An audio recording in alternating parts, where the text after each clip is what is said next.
son. Gentlemen, welcome back to another episode of TheCoolDown. The cool down. We've got no Salah, but Musa, solid replacement there. Solid replacement. I'm trying. Big feet to fill, so hey man, I gotta try. Yeah, literally big feet. Yeah. Also, just for dramatic effect, guess who's coming in right now? Take a guess. Wild guess. The man himself, Silo. No.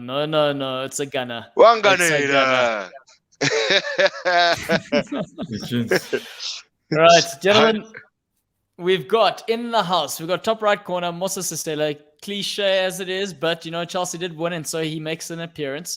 We've got Wanga Denga in the bottom corner. Just he's only late because it's dramatic. That's all it is. You know, he's trying to keep us on the edge. Where are we with Arsenal? Are they good? Are they bad? Are they good? Are they bad? And then we've got Nick, nice and early, bottom of the table, but also just because we know they're bad, that's why he's early. He's looking for any praise. So if you're going to give his team praise, do it today. He needs upliftment. Gentlemen, how's everyone doing tonight?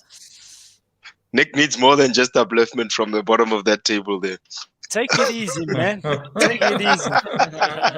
It's not my fault. Oh man, tough times. Gentlemen, we've got Sam in the house, and Sam's kicking it off saying hi to everyone. So shout out back to you, to Sam. We've also got YouTube person YT, I don't know who this is, saying Salah is better than Ronaldo and Messi. And I think that's an interesting way to kick off the show, gentlemen. That's just straight off the blocks there. I don't know if anyone wants to tackle that. I'm scared. It's a very big You still want to warm up? Do you still want to warm up? scared. People still Yeah. want to give a little stretch there. Look, man, I understand Salah. Salah is a phenomenal player. He's one of Africa's best talents. He's produced year in, year out for Liverpool and has had some great performances for Chelsea as well in the past. But comparing him to Leo Messi and Cristiano Ronaldo, I find it a very, very difficult comparison. I think those two, there've been a lot of great players, you know, in this era playing football, and they find it even difficult to compare themselves to Cristiano and Lionel Messi. An example would be a player like, you know, Wayne Rooney, who's also achieved a lot in football, but when you look at him compared to a Cristiano Ronaldo and a Messi, Comparing it's just Salah difficult. to Wayne Rooney. No, I'm juxtaposing how difficult it is to compare Cristiano Ronaldo and Messi to any other world talent at the moment. I hear you, but I do want to just throw this in there. I mean, Rooney, Salah, technically for what Salah has done for Liverpool in the space that he's done, or in the time span rather that he's done it in comparison to what Rooney's done, I think Salah's above Rooney, man. I'm just gonna put that out there. I'm sure Silo's probably turning in his sheets wherever he is right now. He's probably trying to get his laptop out. That's what you get when you don't make an appearance. That's what you get. You get the truth. In my personal opinion, I do value Salah, but I think he'd need maybe another 5 seasons of the same kind of performance that he's given Liverpool to be considered better than Rooney, in my personal opinion. Anyone else want to weigh in that, Nick? Listen, he's backing out of this conversation. It's a Guys are tough one. scared. I don't know if Rooney had played for Liverpool. I think you might have thought differently, Claudio. To be honest, but you know, to be fair, Salah's still proving that he is still one of the best. I think he's going to continue that for the next couple of seasons. How old is Salah? 29. 29. So he's got to sort of prove the longevity that a Messi and a Ronaldo has done already, you know. So you would need to see him at the highest level for the next 4 or 5 years.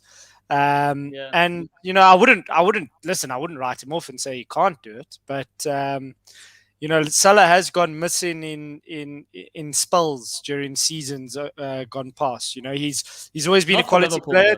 Not for Liverpool. Where has he gone? Where's he gone quiet? Look at his numbers: 152 appearances, 101 goals, and every season technically he's been the difference in big games.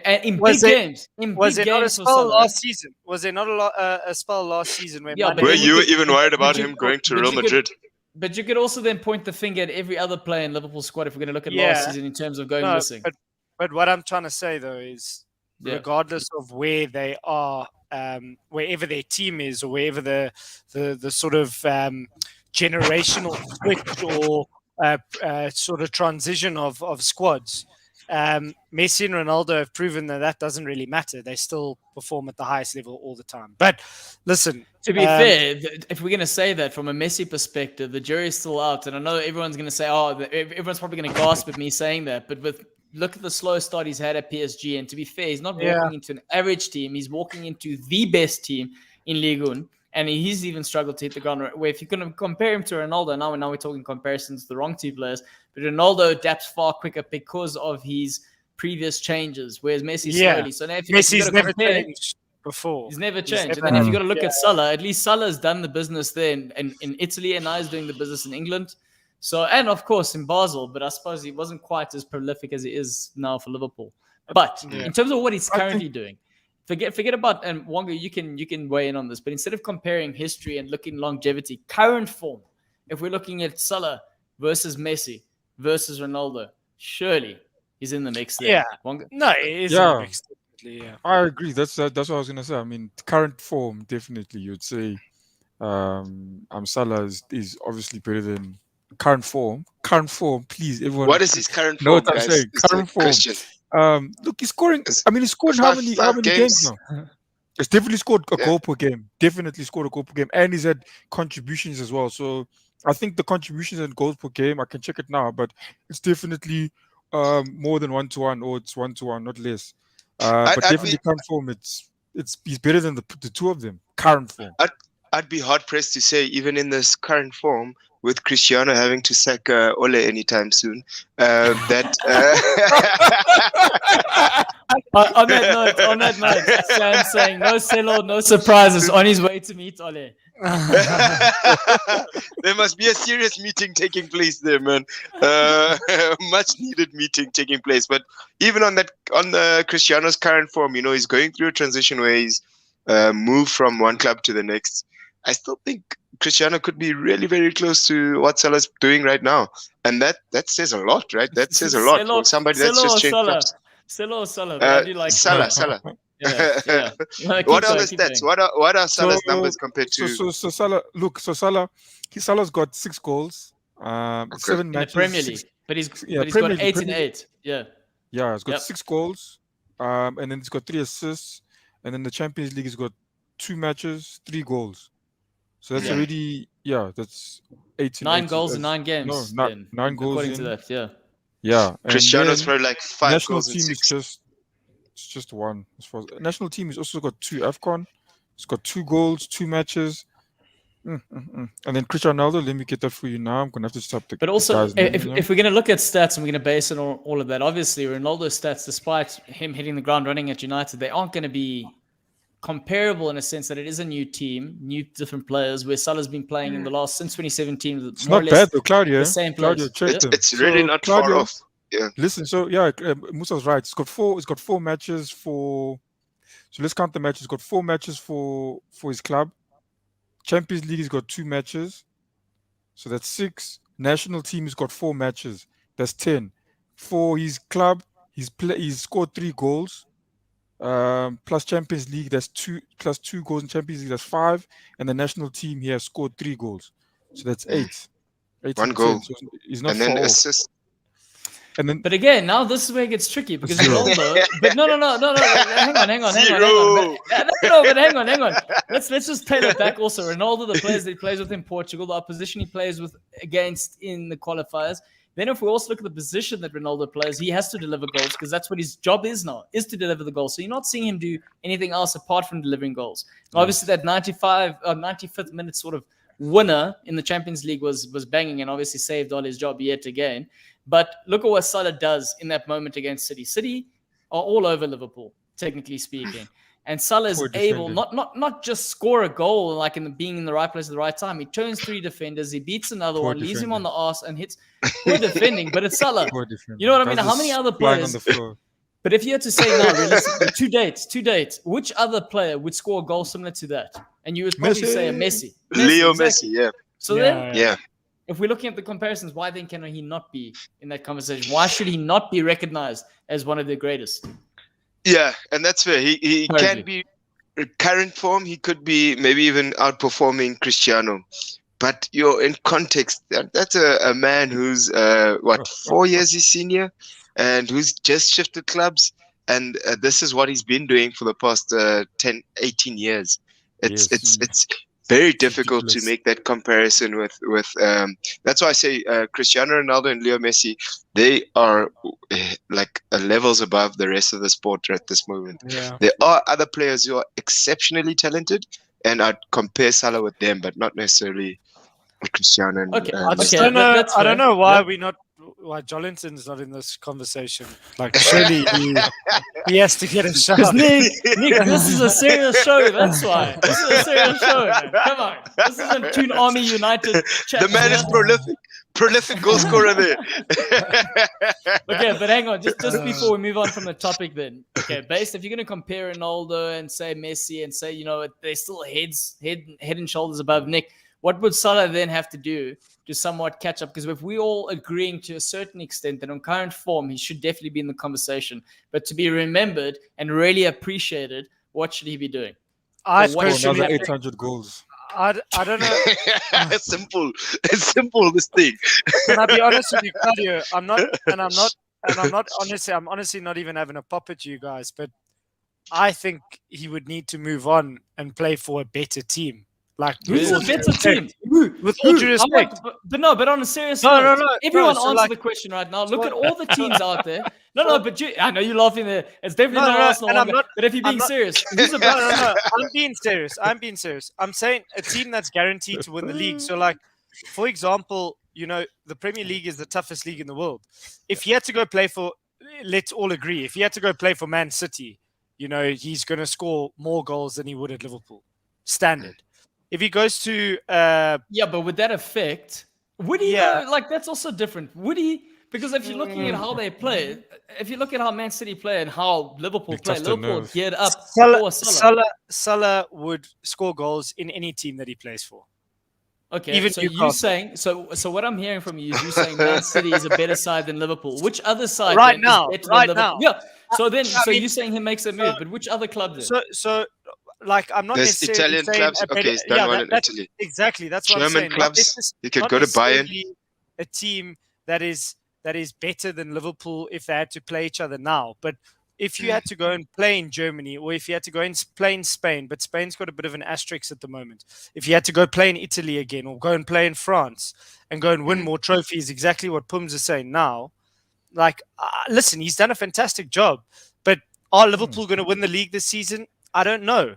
But this is are they going to win the Champions League? A whole different conversation. That conversation is purely based on the competitiveness of the Premier League. Then you could say there's no guarantee he's going to win the league at Man City. There's no guarantee if he goes back to Chelsea. If you go into Bayern, a better chance. If he goes to Bayern, he's going to win 4 leagues. Then he's got a better chance. He's got a better chance of winning the Champions League and the league at Man City than he does at Liverpool right now. That's a big claim. Right now, even though City haven't won it recently. But they've never won it. Let's just put that out there. You're saying a side that has never won it, lost in a final to Chelsea, might I add, who had a new manager halfway through, Pep, who's been with the same side. No, man, this is what he's trying to say is even if Liverpool were to meet Chelsea in the final, Liverpool would still not win it, Chief. That's what he's saying. Claudio, if I'm honest with you, let me be, and I'm going to be bluntly honest with you. I think Liverpool are a fantastic team, but they don't have the cutting edge that they had 2 seasons ago when they won the league. They don't. Are you Claudio, you concede bubble. 3 goals. All I'm going to say is the bubble. You concede 3 goals against Brentford. How are you supposed to win That was a one league? game, the whole season. Look at all the games that they played. That was the winning look. They were awful. Do you concede too many goals? Yes or no? And Claude, I think you probably also understand that the likelihood of you guys going ahead to win a Premier League and a Champions League in the one season, it's going to be very difficult for you to achieve because your squad depth isn't there. But who's going to do it? Man City. We've got a Chelsea. You realistically believe that's going to happen? You can say that's going to happen. Yes, by Chelsea it can. I think For Liverpool Chelsea, would have to. Definitely. Yeah. Can definitely happen. We're currently top of the pops. You're so full of nonsense. Because if we look, Hey, Sam, also, that's you're what I was talking saying. about the defense. You're talking one game, then Nick. You're talking the Brentford game. That's a blip. They're No, all Claudio, awful. Claudio, Look you up. All I'm conceded goals saying, in majority of your games. not the majority of the games. That's nonsense. Must we go through? Must we track all of? You're not just having a dig at me? Because if I'm looking at it, this is nonsense. Because we had this conversation the other day. The Brentford game was horrendous. We know that. We are very, very. Everyone knows this. But let's go through just the Premier League games alone, right? AC So Milan. Liverpool don't play write Man things City. off. 2 goals. 2 goals. Okay, Brentford the 3 goals. That was the blip. Before that, Liverpool 3-0 against Crystal Palace. We look at it again. Liverpool 3-0 leads. If you look at it again, Liverpool, okay, Chelsea, fair enough. That's a decent side. 1-1 there. Then Liverpool Hey, again. it's the 2-0. biggest side in Europe. Let's Hey, not a decent Guys, side. all I'm saying is you're talking about being lethal in the final third. If we look at what Liverpool are doing currently, they're outscoring most of their opponents. The reason Liverpool was still in the game against Man City on the weekend was because the front three are firing. So talk about the clinical edge and then go bring the conversation back to Mo Salah and answer this question properly now. It's fine if you're going to say Man City is the better side. Which other side can he realistically go to that is a better side than Liverpool? You're going to mention maybe a Bayern, maybe. There isn't a side in Italy that's better. And if he goes to Italy, you think he's going to be a Ballon d'Or winner? Nope. So a Bayern would be a very good example, right? He'll win his domestic cup, and there's a good opportunity to win the Champions League. A PSG, if Messi wasn't at PSG and he was to fit into that system, he'd have a lot more opportunities to win the domestic league and then the Continental League.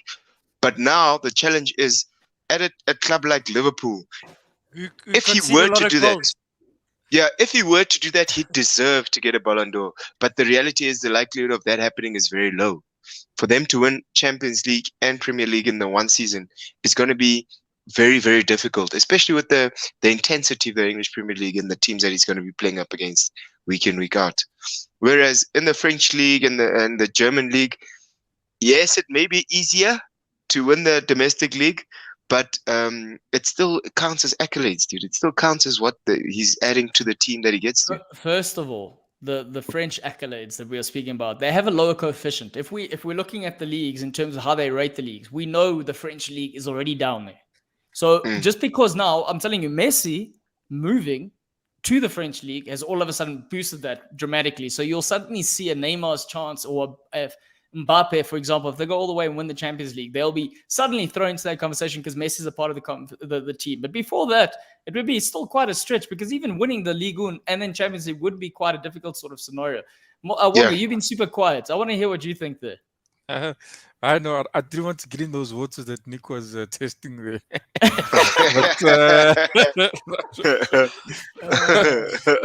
Now, look, I don't know how much of a difference it would make for him. But yeah, at the end of the day, I just think his move it's inevitable. I mean, with the way Liverpool do their things, in terms of contracts, and I heard that I just read recently that the guy wants obviously a wage increase, and he still hasn't renewed his contract. Yep. And obviously, his contract's going to have to be renewed before it expires, and Liverpool, if they let go of him, they're not going to let go of him for free. So hey, can I ask you, Claudio, on a serious note, back to our conversation, is Liverpool outright a favourite ahead of Chelsea, ahead of Man United, ahead of the rest? Man City. To win the league? Yeah. No, look, start of the season, I said Man City were favourites. I still think Man City are favourites. They've gone to Stamford Bridge. They've collected 3 points. They've gone to Anfield. They've taken a point. They've also had a tough chat. They are by far, and I'll stick to it, even without a striker, if they had signed a Kane, it would have been a walkthrough for them. It would have been an easy game. But now at least it's a bit more competitive. The only reason being because they don't have that lethal striker in the final third. So are you the best of the rest? Not a chance. There's these guys in the back here. These lads. Not a chance. In terms of squad depth, I think Chelsea's the best of the rest. In terms of best 11, Liverpool still edged Chelsea, in my opinion, from that perspective. Yeah, but they've only got the goal scorers. I think is important. Who are you talking about? Liverpool? Or are you talking about Chelsea? I'm talking about Liverpool, the Mo Salah Yes. and Mane. They have to sort the. We'll have to see what happens, what they do in the transfer window, because obviously they'll need to do something. Because you can see I don't know what the numbers are, but they've got 17 goals, and I'll be interested to see. It'll be interesting to see how many come from Mane and Salah. Yeah. Very All interesting. right, to see. but we don't want to. We don't really want to be diving into the games yet because we're still going to unpack them. I was asking the question because the English media. If the player is representing firstly, if he's English, he gets all the plaudits. But in this case, just because he's playing in the Premier League, he's the best player in the world. And I just wanted to hear what you gentlemen thought. Also, interesting comment here, Uncle Drew saying it is interesting that the last time a player from the EPL won the Ballon d'Or was Ronaldo at United. Salah would have to light up the EPL and Europe like Ronaldo did back then. So fair shot. Exactly. So you guys Yeah. think if Liverpool go Exactly the through same. somehow and win the league and the Champions League, then he will be considered. If not, he doesn't get considered. Plus 35 goals. Yeah, plus 35. Like there's that element as well. That's what makes Messi and Ronaldo so much better. You know that they're going to get plus 30 goals every season, and that's quite a scary element. Then he must go and win the World Cup with Egypt. Why not? Hey. Yes. And then he's got it. Then he'll sign on the Ballon d'Or. When he's kissing the trophy, he'll sign on Ballon d'Or. But until then, it's very difficult. Okay. All right. Best player in Enough of that. Africa. I'll give it to you. Best player in Africa. Yeah. Okay. All right. Thanks. It wasn't for me. It was just for the poor guy. But all right. Man United won. Everton won. Gentlemen, on the weekend or on Thursday, rather, I predicted the score. Wonga, I think you edged with Man United. Selo also said Man United. We saw what happened. Who wants to kick this off? We know our general resident isn't here this evening. Who actually wants to unpack this game? Okay, Mosa, go ahead. Go ahead. No, I don't want to unpack it. But I did watch the whole thing, and for me, it's scary to have a manager of that nature. Like it's one thing to rest players in the middle of the season. But it's the beginning of the season. You've got a bench which is looking like £500 million, and then you've got the best players sitting on the bench, and the manager then has to figure out some approach and some strategy to kind of fix the thing in the game, which is just unprofessional. It's not correct. Why didn't he start fielding his best players if they all are fit and available? And his tactics are just all wrong. So. It was an opponent which had a lot of injuries. They never had any strikers, and yet they still managed to get to the theatre of dreams and leave with a point. It goes against the culture of the Man United faithful. It goes against how they approach their games. They're supposed to be, relentless, all-out attack, all-out expressive teams, and it's all out. It's clear that this lad doesn't know how to manage that team. He doesn't know how to manage those players, and some of those players are going to start rebelling as more and more time takes place, because he's only going to continue making errors, judgment errors of that nature going forward, and that's why they were so not I didn't poor watch a on the game. day. Was Ronaldo upset visibly? Yep. After the match. Yeah. Did he? After the match, he went off, and he was even like, you could see he was busy murmuring stuff to, like, speaking to himself. And I think he did this gesture, but it was like he was talking to himself, but he was definitely not happy. Visibly upset. Yeah. So I think, and people will say, it's. I heard Gary Neville saying, is he going to be unhappy? Yeah, and I think he's probably not going to be the only one. I think a player like Bruno Fernandes as well is also not going to be happy with what happened there. Like the Man United team, there's a lot of people there that are winners. And I think that's the only reason they actually finished second last year. So I think a lot, like Musa saying, it's not going to only be Ronaldo. It's gonna be other players that are going to be unhappy, and I know Gary Neville was saying that they must just be careful. Basically, saying they must be careful where they display, their feelings, because then it's gonna just add more pressure to Ole. But I think, look, that's part of the job, bro. If the players are unhappy and they're showing it, you've got to. You're the manager. You need to manage that. That's your job. But looking at the game, the way Man United played again, I also. Yeah, I've also been of that thing. I've said it before. If you've got and you've seen Liverpool, I think Liverpool probably did it more than Man City when they won the league. They one team. You knew exactly what was coming on that pitch, and no one could do anything against it.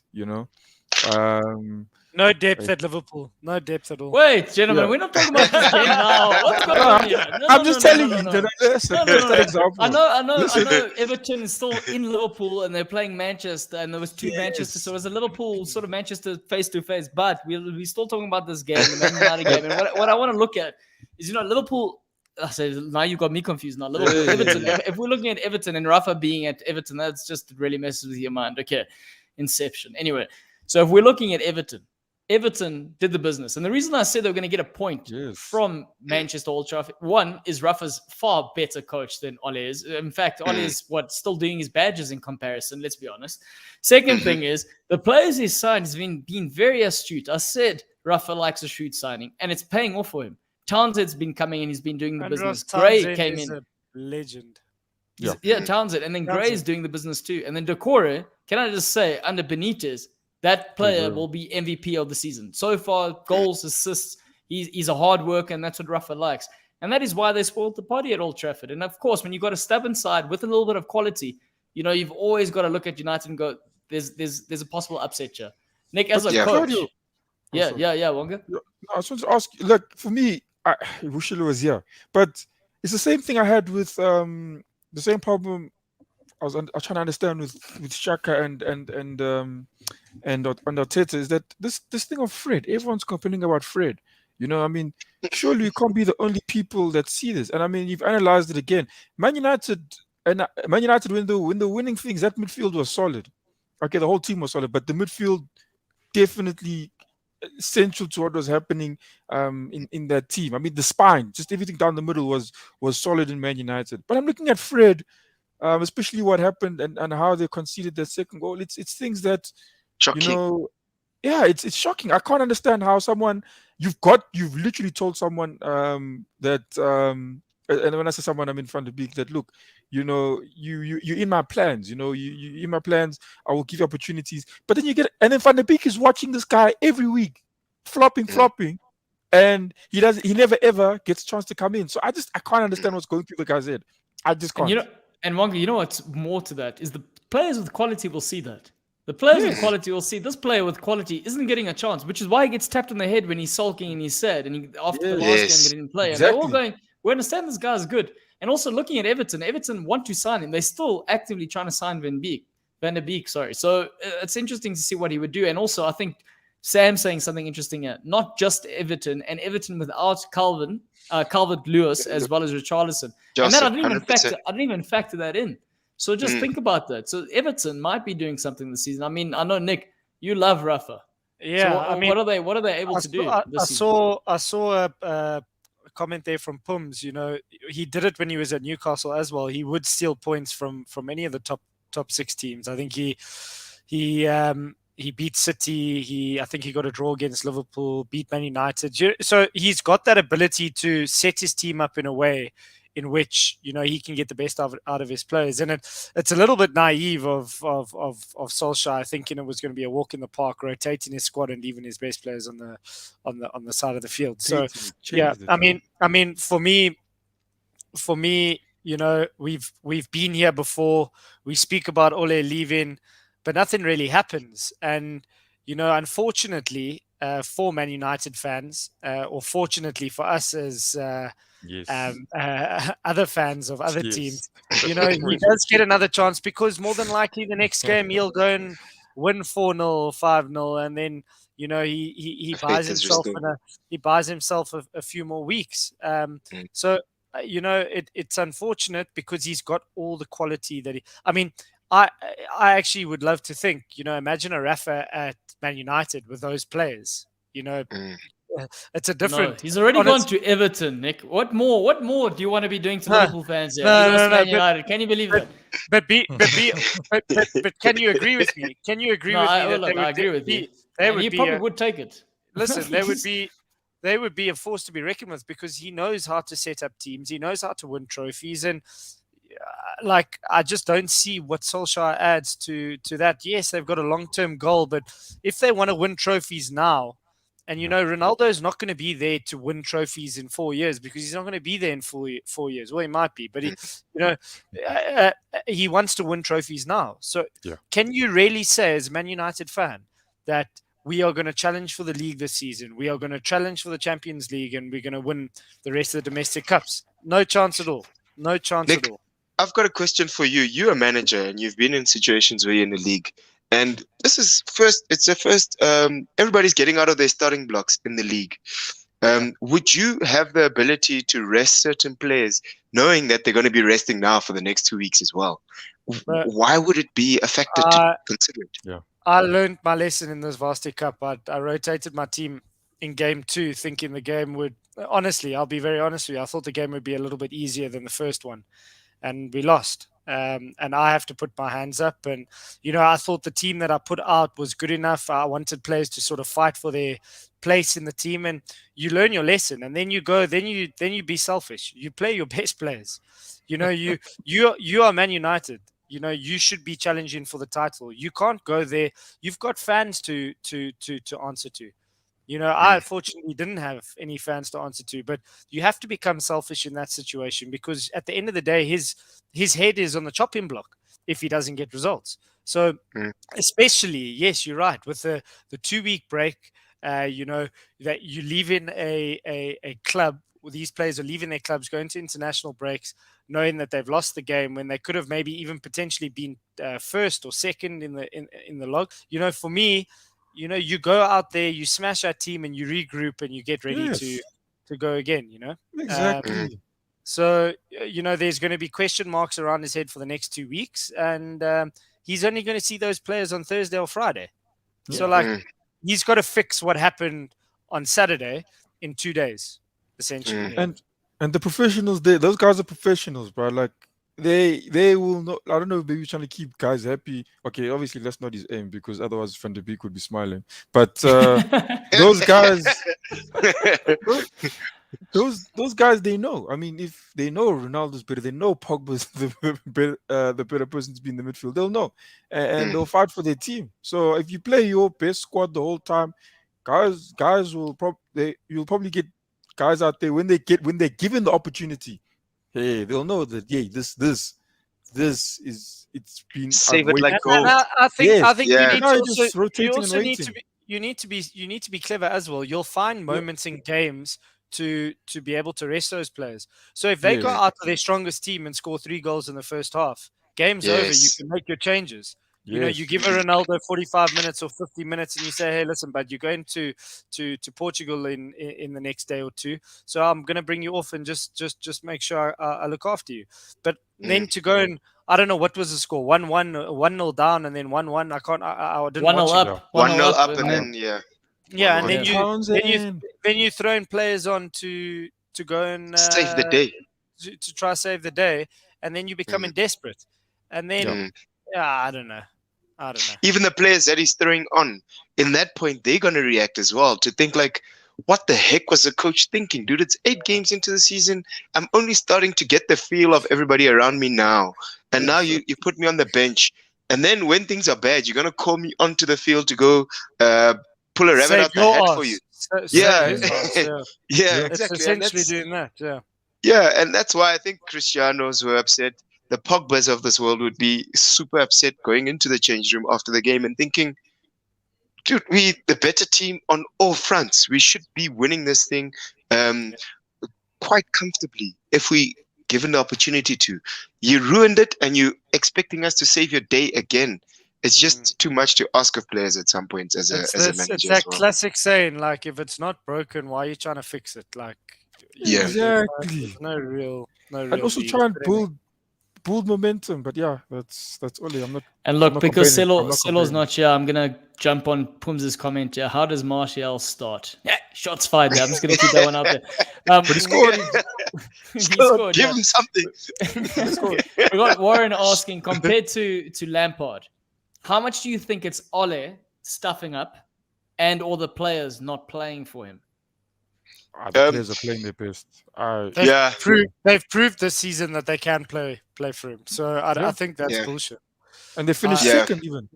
with all due They finished respect, second Warren, I'm last not year. having to go at you, but Yeah. I think that's like that. Like I've seen some fans come out on Twitter and saying the players are not playing for him. It's a load of hogwash. No, they've proved No this chance. season that they can turn it on when they want to turn it on, and see Tiller's he's just goal? got it wrong. He doesn't know how to. The man doesn't know how to make changes. He doesn't know when to make changes. He doesn't know when to start the right team. He's fucking winning games in the last minute with And the best player in the now, world. and now Like, it's a problem because now it's a kid walking into a candy store loving every damn sweet that he's got to deal with. So Yeah. sticking to his favorite sweets is going to be very difficult. Sam's saying here, drawn to Saints, lost his young boys, lost to Villa, drawn to Everton. Very lucky to get 3 points against Villarreal, who look better. And I'm sure Settle too shall believe United shall be trophyless this season. Did he answer? I believe. Did he get asked a question why he didn't start his best players? What was his response? I don't know if anyone saw. They did ask him, but he said something about it's a decision that he made. He said it's a decision that he made. He needed to rest players. Imagine. And that's- Why did you do it? but No, I that- just decided it. I thought That, that was literally in my head. That made sense. that was the answer. Like it's a decision that it's not. I'm just basically paraphrasing it, but it's Yeah. it's this decision that he made, and he went by it. It happened. I also heard a lot of bullshit yeah. about them playing the Wednesday game and then they had to play the early game on Saturday. And I was like, guys, Yeah. that's clutching at straws. Really, that's It's clutching at straws. straws, but 4 that's hours. a better reason to say like maybe change 1 or 2 players after giving them their 45 minutes, not change the whole squad before their 45 minutes of their good time. It's like that's shocking, dude. It was just shocking to see that. Guys, let's be honest. You know, I don't understand this whole thing about resting players and we I'm need the to same watch. as Nick. Guys, The same this as used you. to happen in the old school days where the squads were smaller. They had 22 players in their squad. Those guys would play midweek. They would play league The football. same as Man, you. the Premier League But used are to they be playing? But aren't they? They are playing more football now. Surely they are, They played Yeah. maybe a little bit more, Yes. but and they're traveling. No, They're yeah. traveling a lot more. So there's a lot more travel to be where they considered there travel, as well. why are they traveling a lot more? When you they- I don't think consider they're the- traveling a lot more. It's probably a lot easier the way they're traveling. Yes. Champions Don't they League have and like all that private stuff. jets? Yeah, but I mean, Some. like Claudio, if you also look at it, the sports science that they have now in terms of Yes. recovery, they never had that. It's better and better.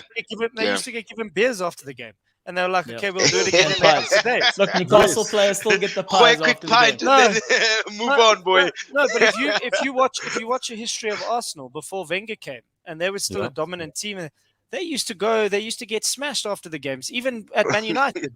Roy Keane speaks about it. You know, they used to go out, They used to get drink smashed, beers at halftime. and then they go and win the game in the next couple of days. So like, Yeah. I don't buy this bullshit. Like, guys, these guys are professionals who get paid a shitload of money. Yes. I must be like a little bit sensitive to the fact that yes, they're still humans and they still need to go and Families. deliver, and there's a lot of pressure. But guys, that's their That's job. all they're doing. They've got They've you got know, the best every- job in the world. Every single Yes. person, every single male that loves football would have loved to have been a professional footballer. Like, and at the end of the day, they live in everyone's dream. So, like, they must cool down on that, bro. And Cool you're down. right. The sports science has developed to a point where these guys can like decompress after a game and get those compression garments on, which help them to relax. They can actually get massages, baths. But I It's- look at, it's- and you're right, Musa. I look at Claudio's Liverpool when they won the league. You guys were absolutely smashing before the lockdown.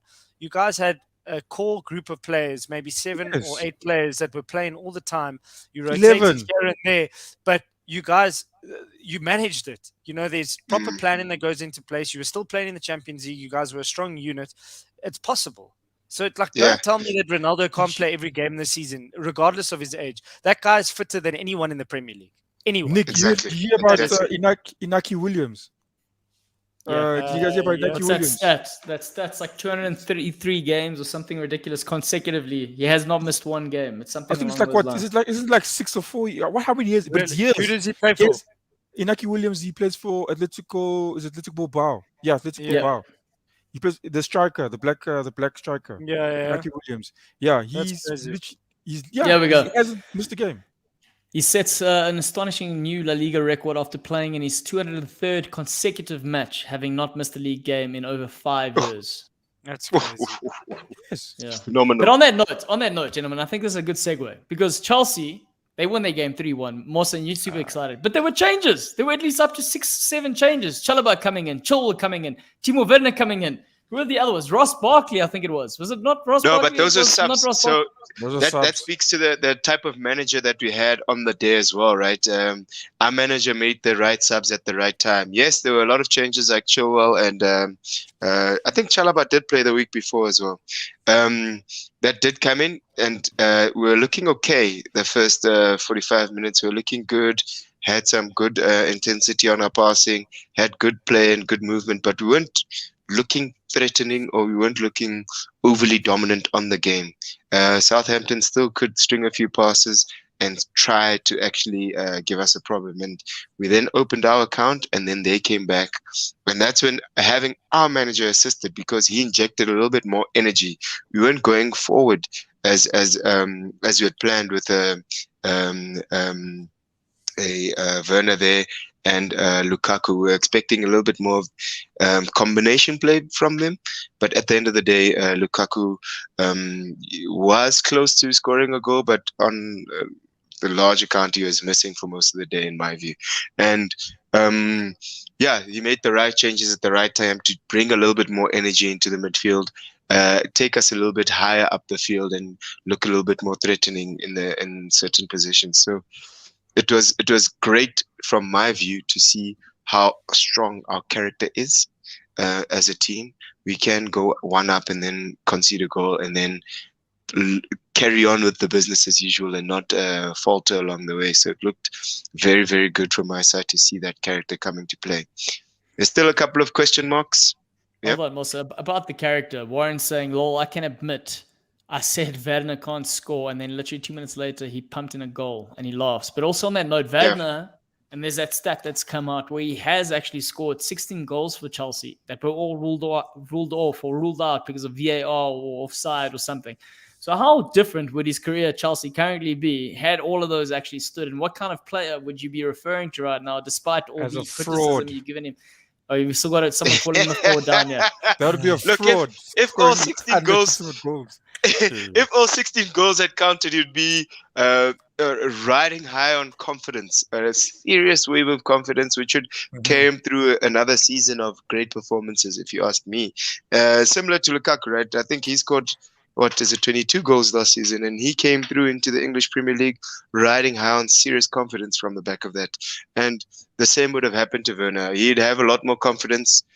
Players around him would feed him a lot more opportunities because they feel that he's not a fraud and he's a complete finisher. But the fact that those have been ruled out by VAR is a reality that he has to kind of manage as well, because the margins are getting thinner and thinner. He's a pacey player, and growing up, I'd always learned that pacey players must be a lot smarter in how they read the game and make their runs, because they can be if they weren't ruled out by VAR, they may have been ruled out by linesmen because he's so quick. And that's something that he has to manage for himself to then get into a position which allows him to convert those into meaningful goals. Look, I mean, we know what Wonga thinks about him, but Nick, what do you think about the player? I feel for him a little bit. Like, some of his misses have been like laughable at times, but at the end of the day, I think he's still in the plans. Obviously, he is playing, but he's no Lukaku. So I think you've obviously improved in that department. But it would have been interesting to see if he had scored, the goals that you're talking about, if they would have even got Lukaku in the first place. I'm not too sure. But I think they're better for it having both. If he can start scoring, I mean, if you can have Werner and Lukaku scoring, then it's just a bonus for you guys, and potentially propel you up the league and get you further into competitions where you want to be. So yeah, listen, I think he wouldn't have come to the Premier League if he was a poor player. So Wonga, I think it is a little A bit fraud.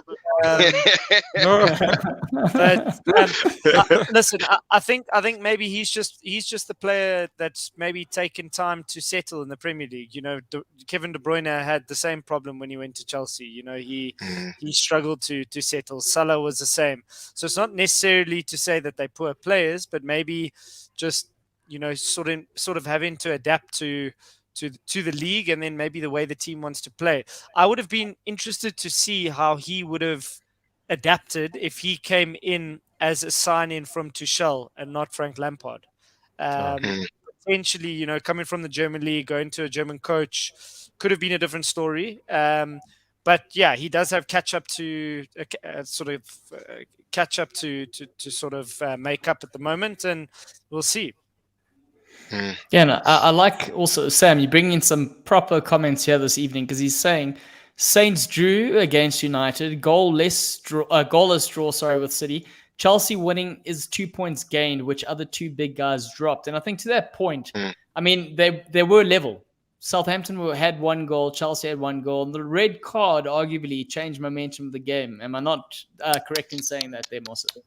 It did change the momentum of the game, but what it helped was having, as Pooms mentioned earlier, like our coach had a plan, dude. Like, yes, we were trying to control the game and manage the game before the red card. When the red card came, we saw, okay, these guys are now going back 5. We should adjust and actually get a little bit more midfielders in to penetrate a bit more. And it happened. It worked out as the coach's plan worked out, which was comforting to know that, if we do need to make changes, the changes that we're going to make in the game are going to be strategic and are going to be guided by somebody who's actually there watching what's going on the field and reading it very, very well, which is something that other managers sometimes falter on, right? It sometimes gets a little bit more difficult when you're playing a 10-man team because that 10-man team can just park the bus the entire day and frustrate the heck out of you. Your coach with us has suffered that clause where you guys went 1-0 up.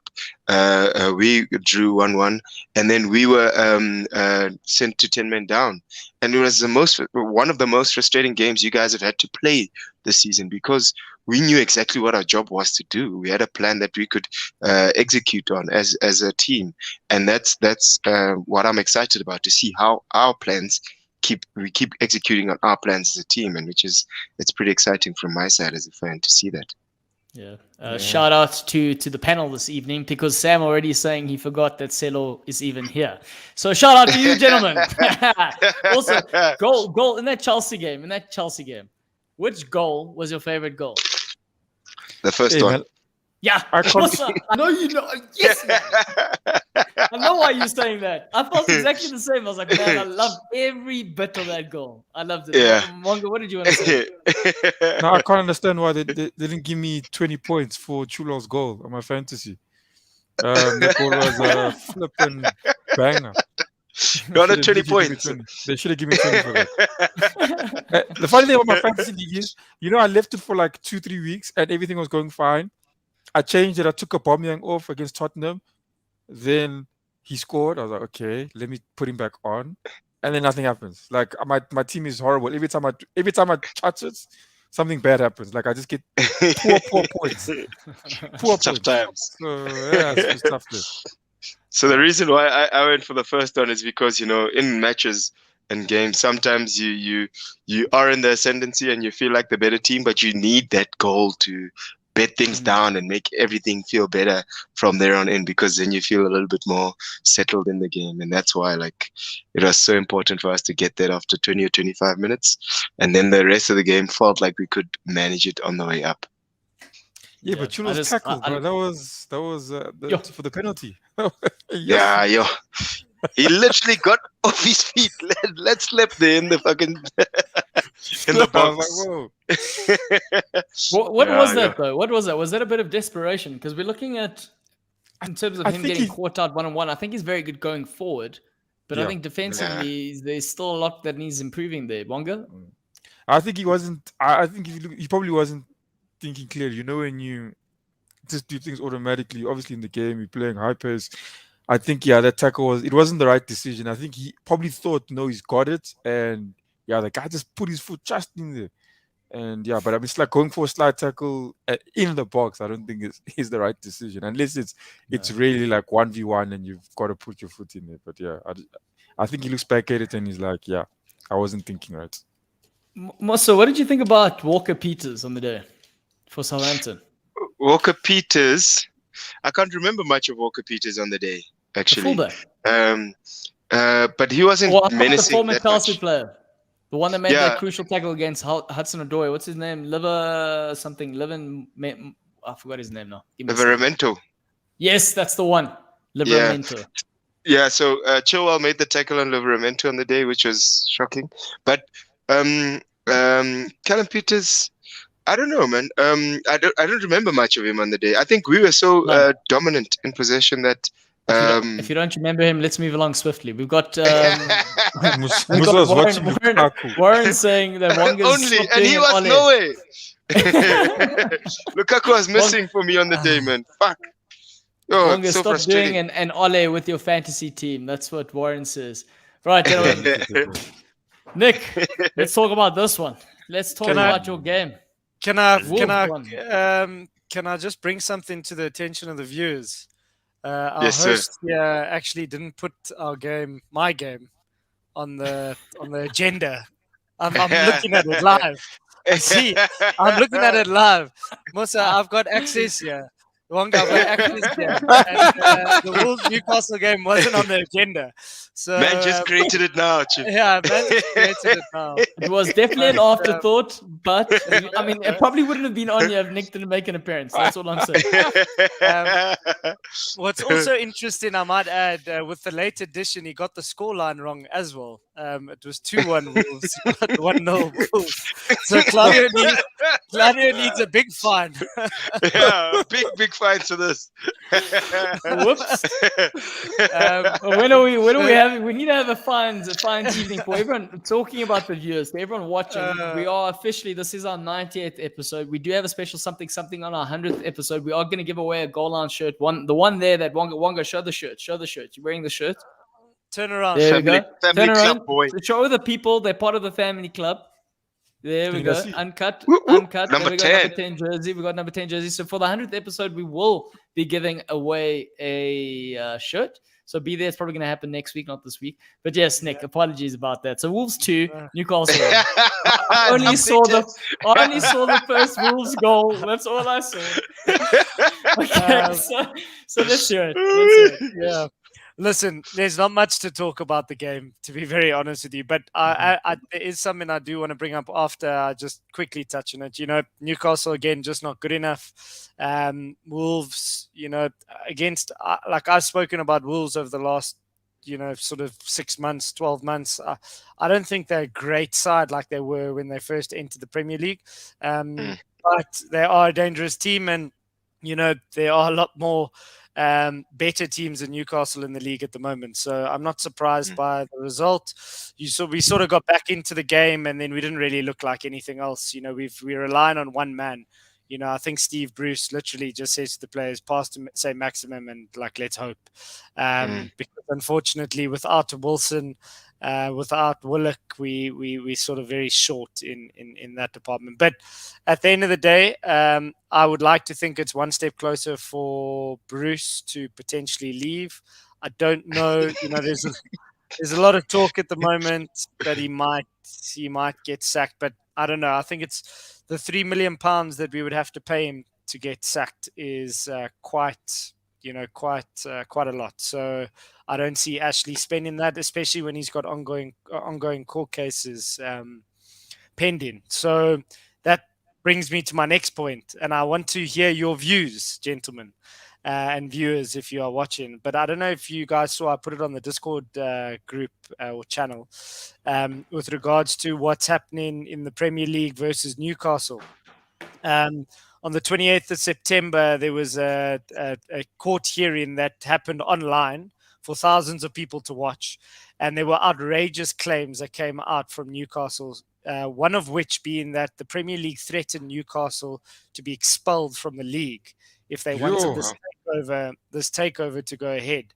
Sounds like a real conspiracy. Yeah, another claim was that BEN, which is the BEN is Sports, the broadcaster. broadcaster in Asia.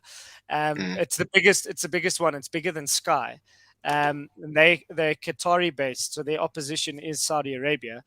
They lobbied the Big Six, Oh. as you call it, to oppose the deal. And they've got clear documents. They've got a letter that was sent to the three clubs. So a lot of shit's happening, like, essentially. And the Premier League is trying to turn a blind eye. They're saying that this case should be dropped and that it should sit in the original arbitration case that's happening in January. But it got a lot of publicity in the week that the Premier League is run like a mafia. It's like a cartel, as Boris Johnson said. So I honestly just thought it was quite outrageous, quite sad in a way, because from what I gathered is the Big Six were terrified of the money that Saudi Arabia. But this Big Six conversation, this really intrigues me, because when I'm thinking about it, why, if you're looking at a broader sense, and you're a Big Six team, cool, it's already tough 6 places. But the fact that there is a Big Six and not a Big Three or Big Four makes the league more compelling, brings the audience in, increases revenue through broadcasting. So having a Big Seven essentially adds to that. And this is where I find it a bit hard for them going, we want to let go of control. Why not have an additional seat at the table, even though it means competition in the league, but it does mean more financially for everyone, not just for Newcastle. So it is. But then would you like the Super League, the whole model of the Super League was devised upon, always being in the league. You would never be relegated. So if you add a Newcastle there who has the power of a Man City in terms of money or more, you maybe find a Chelsea or a Liverpool falling out of a European spot. That's huge money. That's huge money that they lose in a season. So I can imagine why they wouldn't want to. And like if you look at a Spurs and an Arsenal, they're very average at the moment. Yes, they are part of the Big Six, but they're not even making European competitions at the moment. So imagine Arsenal should be considered Big 15, somewhere there. Big, guys, big, yeah. But guys, big thing about you is your fan base. Your trophy cabinet is getting smaller and smaller, Chip. I don't think that's possible. I think the cabinet stays the same size. They just can't get additional cabinets. It's just more dust. It's just more dust. Dusty ones. They're not increasing the room size there.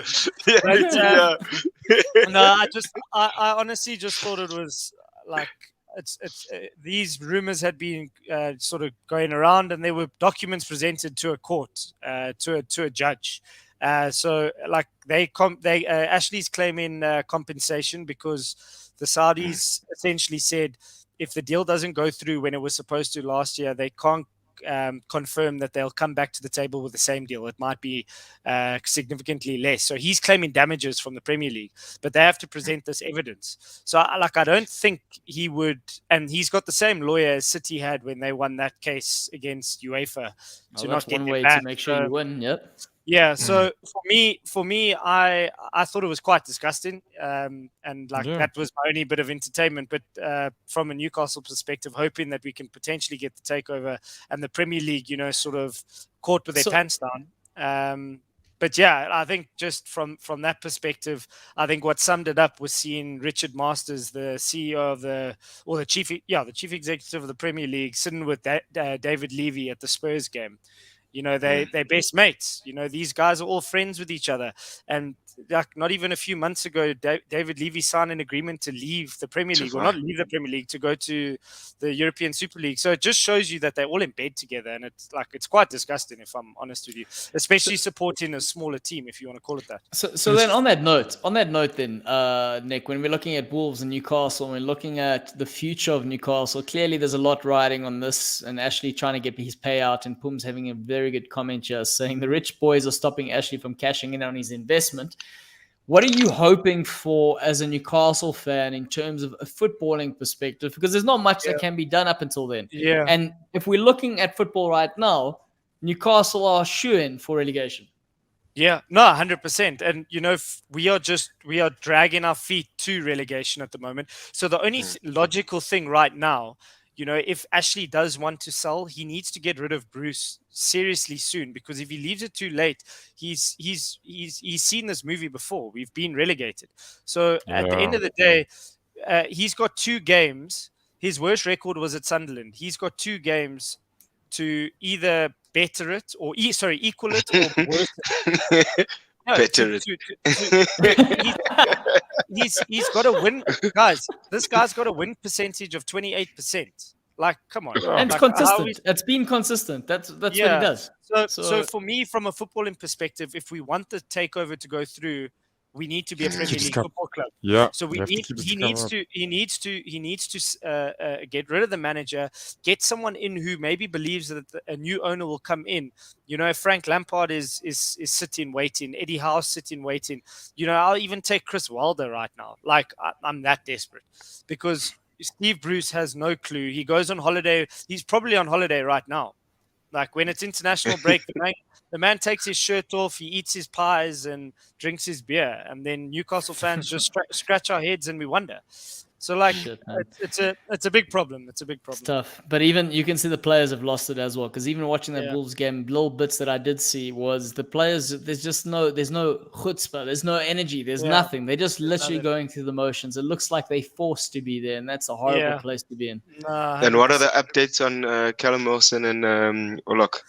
So they look to be back for Spurs, but I mean, if you look at our next couple of games, I don't see us, like, we haven't picked up points yet. So how are we going to pick up points against the Spurs who need points themselves? So unfortunately for us in the Bruce situation, a guy like Callum Wilson will probably come in and score a few goals and probably save his blushes. Maybe get his first win of the season, and then we might just hang on to him until we have our next bad run. So I don't know. It's a very tough one for us. Very, very tough one.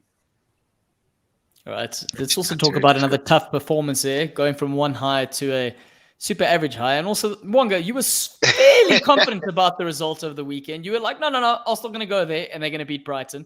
Unfortunately, it turned out that Brighton are brighter than what you thought.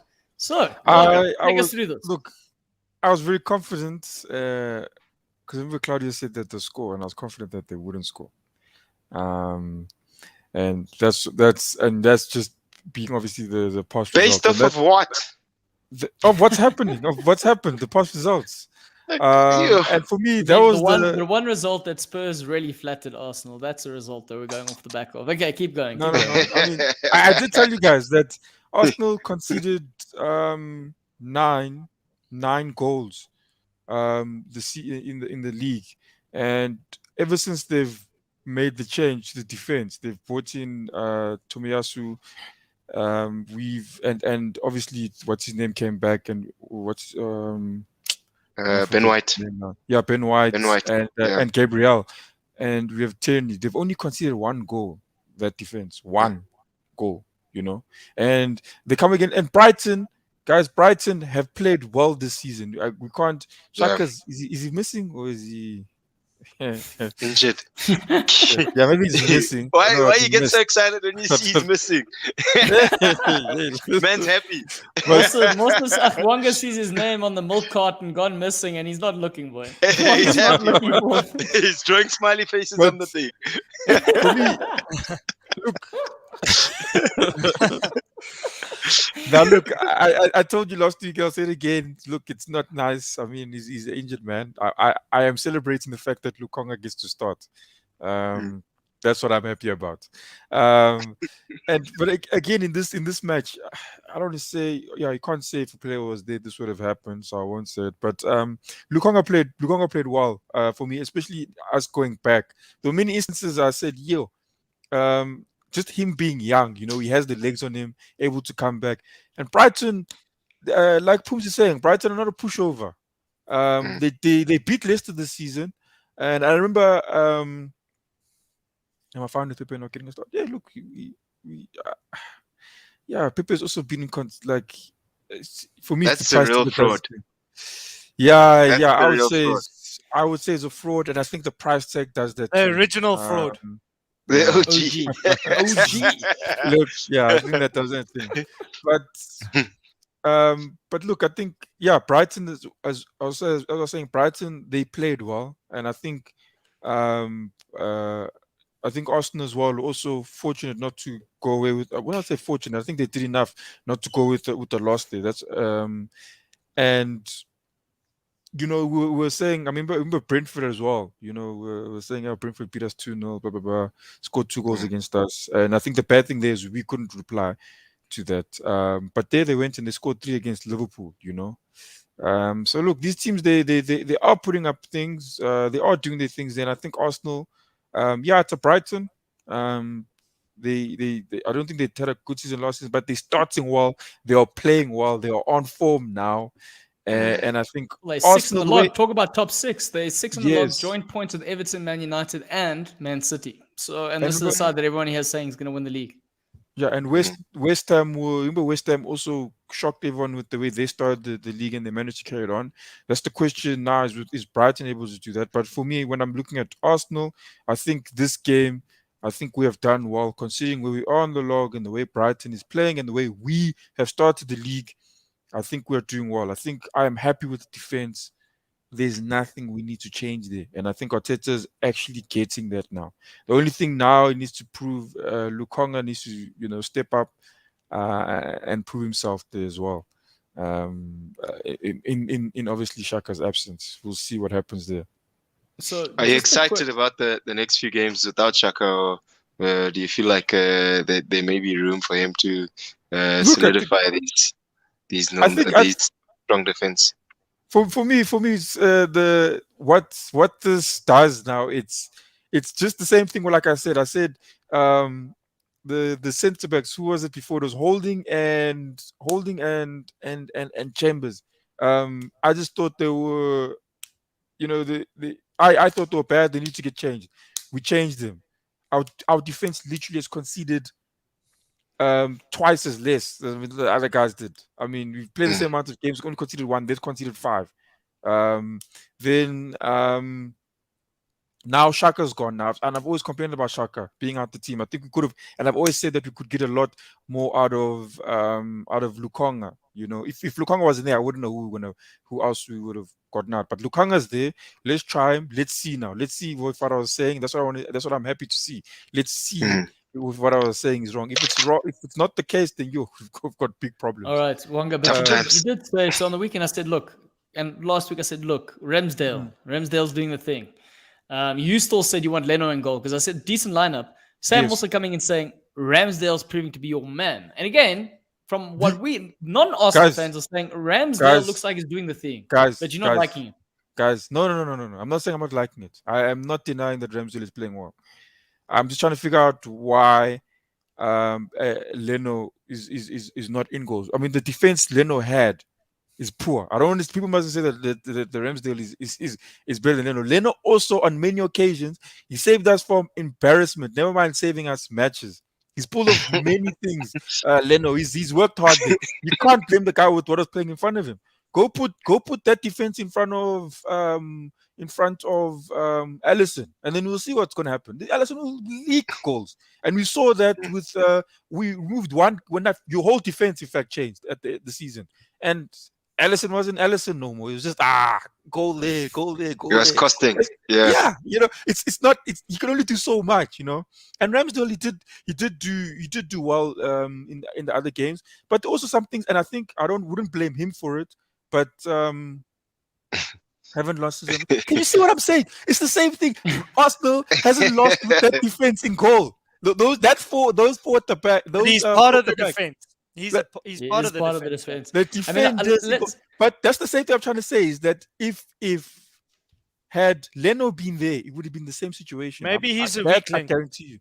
Maybe Leno's a weak link, bro. No way. Maybe he's not communicating well at the back. He's not talking. Instructing He's not them. talking No to his way. boys there. It's funny they changed Ramsdale with Leno, and nah, there's no ways. And again, Leno had to face the Champions League finalist, and the one of them actually won the Champions League. Wait, no, but hang on. And the other team stop trying to make won Leno's case here. the Premier League, and Leno had Chambers and Holding in front of him. Goodness me. What do you want the guy to do? I guarantee you that probably Leno has faced more shots than Ramsdale. I guarantee you. Look, this is probably the most factual thing ever said on Goal Lounge TV. Sam saying he is Arteta's lucky charm. He isn't moving. Nick, as a coach and as a former goalkeeper, you've obviously got a preference with the number one. You're looking at Arteta from an objective point of view, and you're saying, okay, he had Leno. There were rumors about Leno wanting to leave the club. They then spend the money that they spend on a Ramsdale, who, by the way, in my opinion, has the crazy look in his eye for a goalkeeper. That's generally a good thing. Nick, what would you do in this scenario? Like, who would you side with? What would you stick with? What would you do?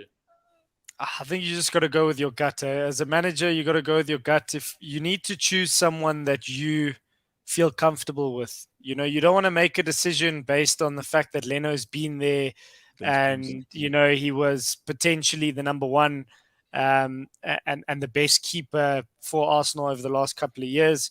If you've bought Ramsdale because you think he's going to be your main man, you have to go with him. Unfortunately, that's a tough decision with goalkeepers. You're going to sign a keeper and he's going to play, or you're going to sign a keeper, he's going to sit on the bench. Only one can play at a time. And Ramsdale's been given an opportunity, and credit has to go to him because he's taken the opportunity with both hands. At the end of the day, it was always going to be tough for Leno getting back into a team. Take the name away. Call it another goalkeeper. Call it Itumeleng. If he comes and does that and Arteta's happy, he's going to stick with his man, and that's just the reality with goalkeepers, unfortunately. They don't chop and change as much as outfield players do. But, I mean, I had a decision to make in this last tournament. I had a professional goalkeeper on the bench and I had an amateur who was starting, and I just decided, I trust him.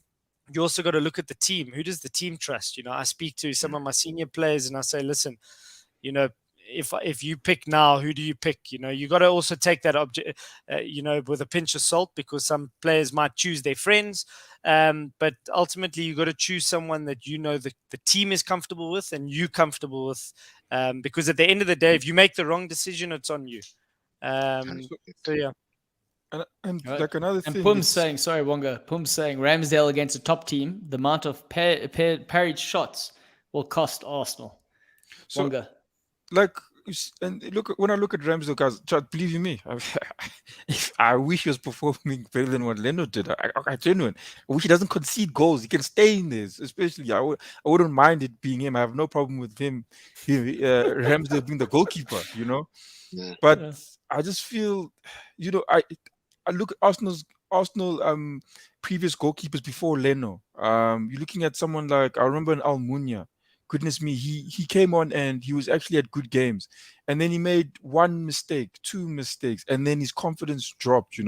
And Ramsdale, that's what I was worried for. Still a young guy. He almost made a costly error in the first half where he caught the ball and then he just dropped it. I don't know why he did it. Caught the ball, dropped it, but he got away with it. And then there was also in the other game where he passed the ball to Shaka in a crazy decision. He shouldn't have done that. But after that mistake he made in against Brighton, he looked a bit shaky. He was aged to come out, but I mean, look, he did well to come back from that, and I think he made a couple of saves after that. But I'm just, I just can I just say this? Sorry, Wonga. Yes. I just want to end off on this. Like, after the game, the post-match interview, the man's they've just drawn to Brighton. Now, given, yes, Brighton are doing well this season, but they've just drawn to Brighton and they're interviewing him, and he's got a smile from ear to ear. And they're like, did you guys play well? He's like, yes, we played very well. And he's like, no, you have like the some clean coach. sheet. He's like, yes, I'm happy about the clean sheet. I'm like, this guy. Ramsdale right now, and that's why I say it's a nice story. He's for him personally, that's why I say I would never say like, Gamas goes on the bench, what. But personally, it's a good thing. It's the best story, I mean, of his career. This is a dream come true for him. It's as good as Salah wanting to go to Madrid. It's as good as that. I was listening to a podcast with Shay Given. And Shay Given went to Newcastle in the late 90s. You got to understand at with the goalkeeping department, a lot of you guys won't know this, but the goalkeepers are a tight unit. And it's either a very good thing or a very bad thing, because if they are a tight unit and they support each other, it's about 4, 5, 6 people, including the coaches, that work on the side of the field every day, and they spend the most time together. If that unit isn't a cohesive unit, it could become a very poisonous situation, because if you've got a second choice who's actually wanting the first choice to do poorly, that can filter into the team very, very quickly. And it's happened at teams, a couple of years ago with a few goalkeeping units where, you can see the second choice isn't too happy, and then when he gets called in, why do sometimes, keepers come in and they don't do great because they're rusty, but, then you start to think like, you didn't trust me as a first choice. Why am I going to come and, sort of do the job now? But Leno knew exactly what was coming. Signing a goalkeeper for that amount of money, he was always going to gun for the first jersey. He's not going to sit there and say, "Oh, I'm coming here to sit on the bench for that amount of money." He's a young goalkeeper who wants to play for England. It's just unfortunate. Leno's a great goalkeeper, but I would be happy if I was an Arsenal fan, because you got 2 quality goalkeepers and you can call upon at any time to do the job for you. I'm just hoping Ramsdale can do the job against. I mean, when shots are hit at him, sort of. He's proved that he did that at Sheffield United. He did it. He made the most saves. Obviously, it's going to happen when you're at the bottom of the log, but he's definitely well, he's used to being at the bottom of the log, so it might help you there, Wonga. Experience. Right, Wonga, relegation battles. You'll do well in the relegation battle, Wonga. just before we move on to the last one, Wonga Dengo, general feeling with Arsenal before the international break. Were you happy with the point? Yes or no? Yeah, no, I was happy with the point. Had it been the same Arsenal that start of the season, would have lost that game. And I think I'm happy with the point. We fought for that win. That was not an easy game. It was not an easy game. We didn't win. Draws a win to these lads. Look, they'll take what they can get. But even you heard that, Bossa. We fought for that one. No, I said we fought for that one. That's why that one. We fought for that one. You'll roll the tapes. You roll the tapes on you. Yeah, I can roll it. But as I tried to say, we didn't do enough to win the game. Brighton played well. I'll give credit to that. Brighton did play better than us on the day, and we didn't do enough to win it. As Matinho would say, we spent 16 minutes talking about a 0-0 draw between Brighton and Arsenal. It's time to move on. Right, gentlemen. Liverpool 2, Man City 2. General feeling about the game in general, the result, everything. I want to hear it. I think we want to hear what you have to say, Claudio. Yeah. Yes, sir. Let's hear this, sir. Salah's the best in the world, better than Cristiano and Messi. Tell us. Let us go sleep. Please, on the side. Okay, look, gents, I think, I don't know if you saw any of the post-match interviews with the coaches or anything like that. I think if you were watching the game as a neutral, you would have seen the game as a game of 2 halves, definitely. Man City were definitely on top of the game. The first half was ridiculous, actually. Anfield were silent. It was interesting. You could hear Klopp shouting on the side, telling the players to be brave, and I think that's one thing they were lacking. Our best player in the first half was Joel Matip. He was our playmaker. Our centre-back was our playmaker. And that's when you know there's trouble. I think Milner was getting caught time and time again. But like Nick would say, when you're playing a high line, there's always that risk. And when you got old bones trying to catch a young gun, it's always going to be tough. And I think that's what was happening. He was just getting, I wouldn't say completely outsmarted by Foden. I think the Foden just had the athleticism on his side, to be honest, but his touches did help him. And it was funny that the week that I criticized Foden, comparing him to the other players, is the week that he was one of the better players for Man City. But him being a better player, and also talking to the Sterling point, Nick, you asked whether or not I would take a Sterling in the Liverpool squad. Sterling's not even making the starting 11 for Man City at the moment. So, that kind of answers the question, me saying, I probably wouldn't want him at the time being. I think he's too erratic in front of goals. Also shows you the quality of Foden. But in terms of the first half, that was the problem. There was no one getting on the ball. There was no one trying to break play down. Everything was very predictable. We were playing long at times, which is very not Liverpool. And again, Matip was our best player. Then the second half changes. And the difference was, to the point that I made building up to the week, I said Liverpool have goals in them. All three of the players up front, and even the ones coming off the bench, are firing. And that proved to be the difference. We had 1 or 2 chances, and we took our chances. And it's just sad that when you're looking at Salah's goal that he does perform, arguably one of the best he scores in the Premier League, if not in the Premier League era, you would say it's sad that we didn't get the 3 points. But there were some talking contentious moments, and I'm sure the comments are saying some things. For example, whether or not it was a penalty in the first half for City. And if that is given a penalty against Milner in the first half, the game's completely changed, and I think Man City walk away with it. I think the red card from a Milner perspective, here we go. You see, I knew that was coming up there. Given. Saying, Yeah. Milner red card. The red 100%. card thing, I want to unpack with you, gentlemen, because he is on a yellow, and I think by reputation, Milner gets away with this one. I think as the player that he is, even though if you know Milner, you know he loves a dirty professional foul. He's no different. I will say this. He is no different to Fernandinho. So all the shit that Fernandinho has done over the years, where he should have been sent off, this is a similar situation where the player's reputation precedes him, and the ref turns to, like, he turns a blind eye, goes, oh, maybe it's at Anfield. Maybe, it's not serious enough. Oh, but there was a foul before that I was actually blowing for, so I'm going to look past it.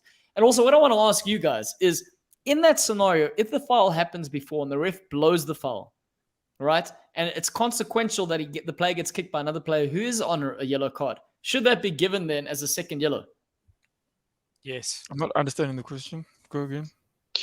I'd say no. So if I understand, yeah, foul's a foul, bro. if I understand Claudio's question is, if there is an incident which happens on the field, let's say towards the top of the field, and then play carries on, and then at the bottom of the field, your player makes a foul, and then the ref says, oh, wait, there was an incident happening at the top of the field. Does your player get a card or not for their foul?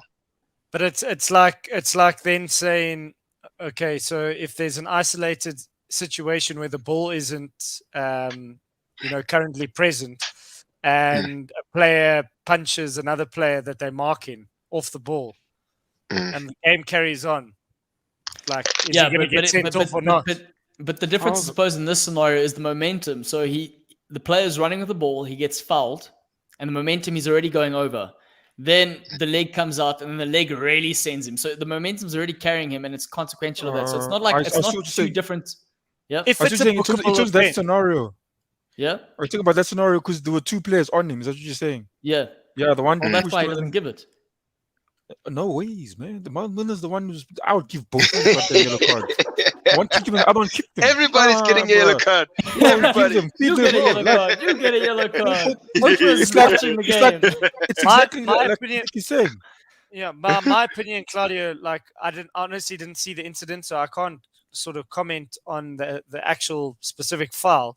But I think if the foul happens and the game continues, if it's a bookable offense, it's a bookable offense, regardless of whether or not the game stops or continues.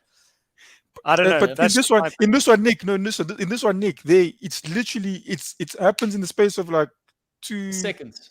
2 seconds. Like it's probably even a second, because the one's just pushed him over, and then the other one now brings him down. That for me is as good as 2 footing him on the floor, and then another player giving him 2 feet. So let me ask you this, Claudio. That red card on Harvey Elliott, if that's the exact same at the exact same time as Milner's situation, and say Milner breaks a player's leg, and then the game continues, and then they go back and look at that, is he going to get a red card? More than likely. I don't know. That's but I think the red card sort of that's a different sort of conversation. I think as soon as you're looking at something, a red card, like if you're going to go back and you're going to review something for a red card, that's really going to be a brutal offense. And then you got to go, it is brutal. This is a professional foul, Nick. And I think if we're looking, as a coach, professional fouls, if you do them smartly, they tend to get overlooked. I think professional fouls are yellow cards generally, bro. Yes, they are. But if you do them smartly, and there's certain players, let's talk Fernandinho. How many times historically does the guy get away with it? Okay, let me ask you this question. If the roles were reversed and it was a Man City player, would you be asking for a second yellow there? I think I would do exactly what I've done in this scenario, where I can say, because you've always got to empathize with what the ref has done on the day. Oh, now not you always empathize good. with the refs. Yo, how considerate is that? Empathize with the All refs, I can guys. say is I can see where the ref is coming The from. only That's all I can conspiracy, say. there's no conspiracy against Liverpool. They're all on your side now, Claudia. They're all on your Ref is side. scared to give a yellow. Ref is scared to I- give a second yellow there. That's I definitely mean, a second yellow. No, Yeah. it was a yellow card offense, and I think Sam saying Milner was immediately substituted after that. Yes, Yeah, Pep Guardiola literally. loses his head completely, and he gets booked himself. And obviously, a goal, seemingly Liverpool tend to switch things around from that perspective afterwards. One of the things I want to look at What is what was the score at the time? the time. It was, I think it was 2. Oh, it was. It was What was 1-1. it? Was it wasn't 1-1? It was 1-1. It was 1-1. And I think after that, we go on to score. And I think when we analyzing the game in terms of what Man City were doing, one of the players that tend to go unsung, generally speaking, and the one that was linked to the move away from Man City this past week or this past window was a Silva. For me, I think a Silva is a big player for Man City. And when I'm looking at what he did for Man City in terms of breaking up play and getting into the right spots, right sort of positions moving forward, he was huge. I think like every time Liverpool were trying to pass through the final thirds, he was snatching the ball. And if he wasn't snatching the ball, he was making Van Dijk fall on his ass. And that's one player. See, and because it's Foden, and Foden gets the goal and is an English young player, there's a lot of sort of talk, Foden man of the match. But for me, the best player on the park for Man City was Silva. Week in, week out. That's who I thought. 100%. No, you're right, Claudio. Conveniently Portuguese. I might add. Sorry, that wasn't. That's That nothing wasn't to the do with it. convenience. No, that had nothing to do with it. That had nothing. But I mean, he Claudio- literally put Van Dijk on his backside. yeah, and even I mean even in the end, I hear that Salah and Foden got. Look, I mean, Foden's a good player. I'm not. No one can even deny that. You know, he's a good young talent. But looking at what Salah did in that game, how he does not get man of the match alone, I don't understand that. It's like you just had to put Foden there because he scored one and he was sort of playing well. That's like they forced that completely. And Silva, yeah, like Claudia's saying, for me, Silva had a better game than more influential. Actually, obviously, it's unfortunate didn't get it to a goal, but definitely Silva has a better game than Foden. But there's no question that Salah should have had that alone. That man of the match was his. Definitely. Tell me, can I ask you guys a question? Were both teams pressing quite high up the pitch? First off, generally they were. I think Yeah. in the early 15 minutes they were. Were they getting caught, both sides, or was one side more? Not in the first half. I think there were some direct balls that made them rethink things. But generally, as the game unfolded, Man City had more of the possession, so Liverpool ended up being deeper. That's kind of what happened. Yeah, because I was having a chat. I was having a chat with Sammy Troughton today, and he was saying to me, like he thinks some of these teams are like really forcing it out the back, because generally the concept to play out the back is to actually draw the team out so you can create space. And at times, like you do see teams like, because the presses are becoming a lot better and a lot more devised, and there's a plan A and a plan B in the way you want to press. You want to press from out to in or in to out, and it's quite like some of the best teams are not getting out. I've seen Man City being pressed quite well at times by oppositions, but you do have your Guardiolas and your Klopps who can't go to a plan B, but you got an Ole who can't really. But it's just quite interesting to see the plan A, tactics and who can change it up. And looking at the goals though, like even though like what killed Man City was that even though they had a press, it was Salah that kills Man City alone, because they put players on him, but they put maybe one or two or three players on him, and he gets out of that. That's what killed him with the goal that he assisted. What's his name? When he assisted Mane. First goal. Yes, Charles literally gets out of three people with him.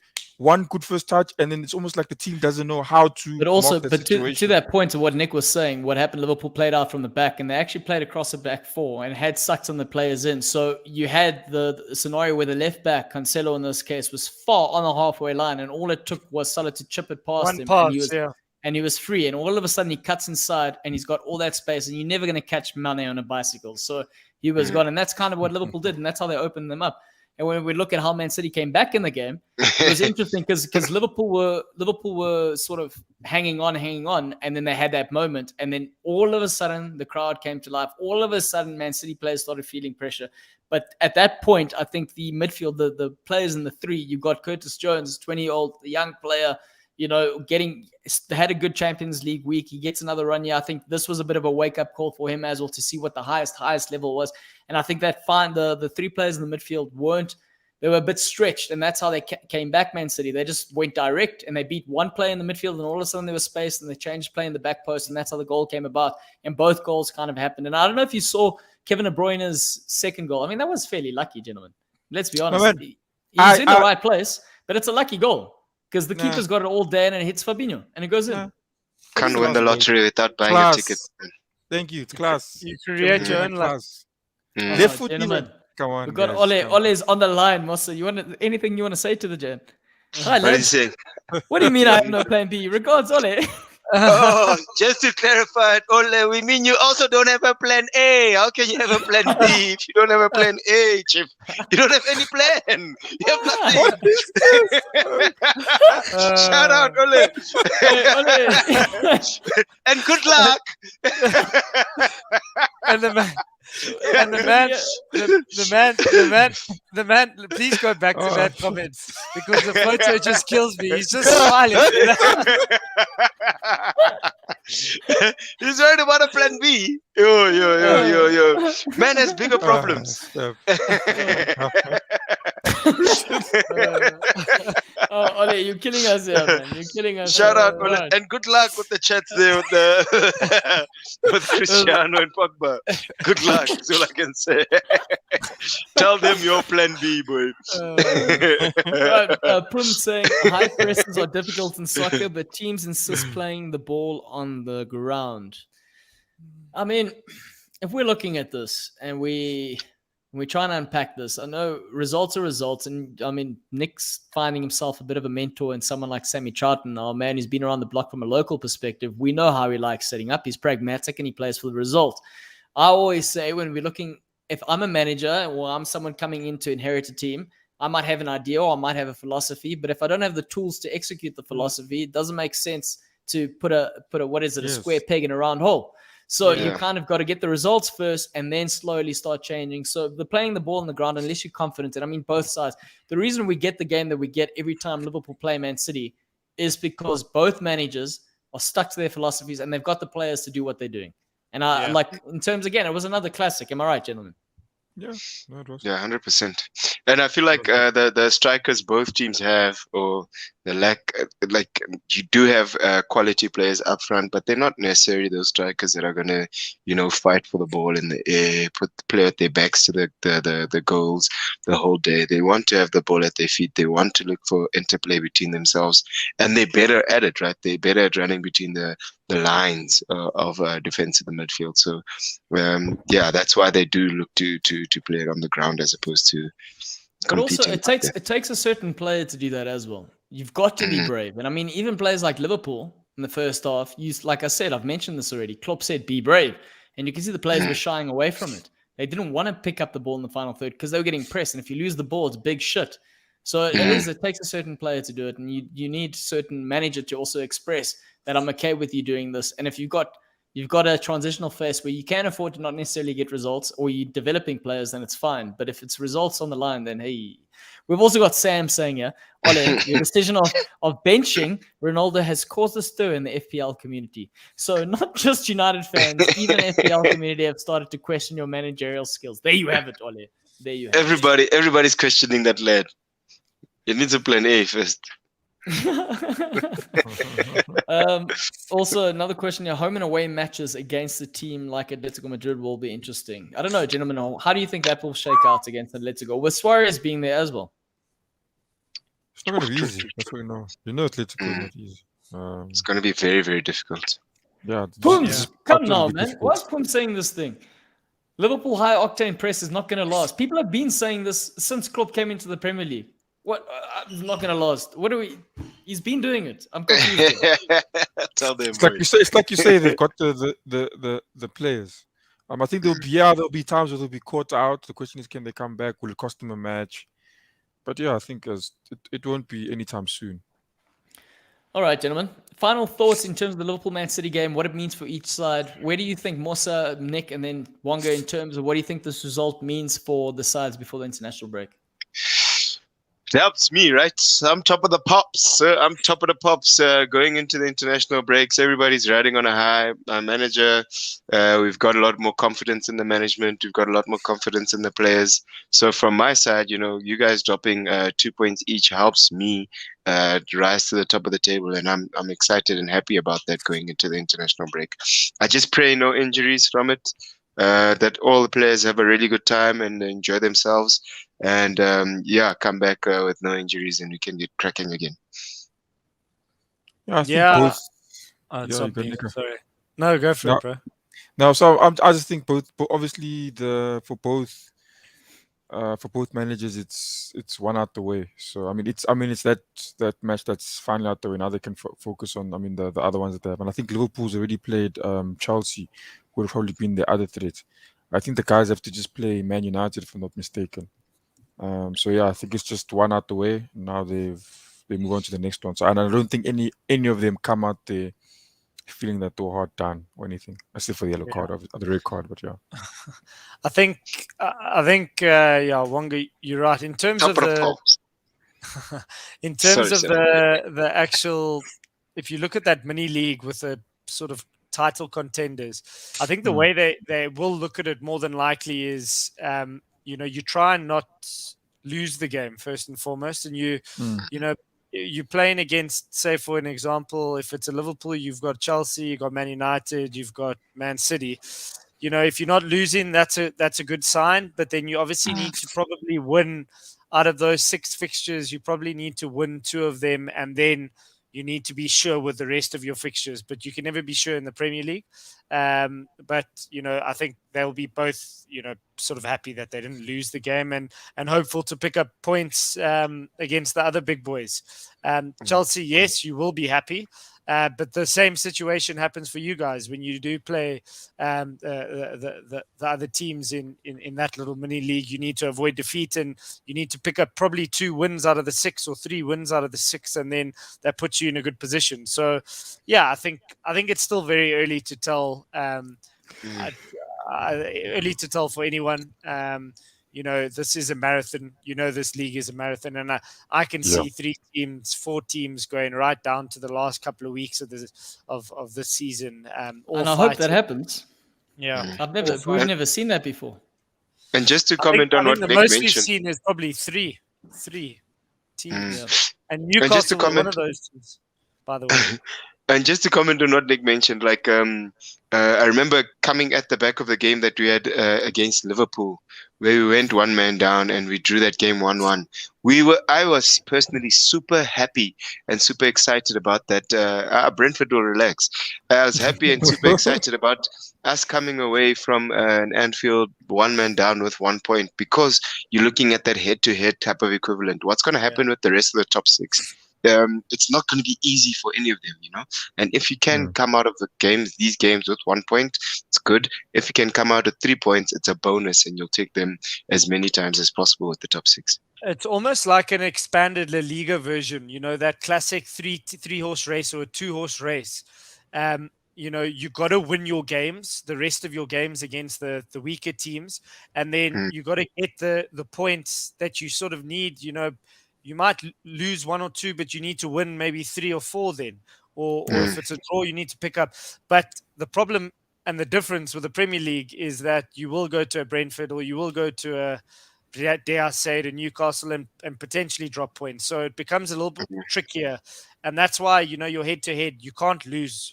You need to try and avoid losing against those teams when you face them. So, yeah, it's exciting times. Exciting times. Pum's saying slap the startups. Sam, where are you from? Because we were trying to have this conversation last week. We weren't sure where you were from. So if you can just let us know, that'd be great. We'd like to know that. Anyway, from our end, Mosa, Wonga, Nick, I loved the session. This is a really good one. Thank you very much for your time, gentlemen. Thank you to everyone who watched us on in the comments section. And also, if you haven't joined our Discord channel, the link is in the bio. And also, we've got the shirt to give away. And anything else? Am I forgetting? I'm forgetting something also. Chelsea, top of the pops. Come season end. Well done. Well done. Love it. Love it. That. Also, can I just say, Arjun popped on. Arjun was here, and then he realized he missed the Man United section and he ducked. All right, gentlemen. If you don't know what to be Be cool.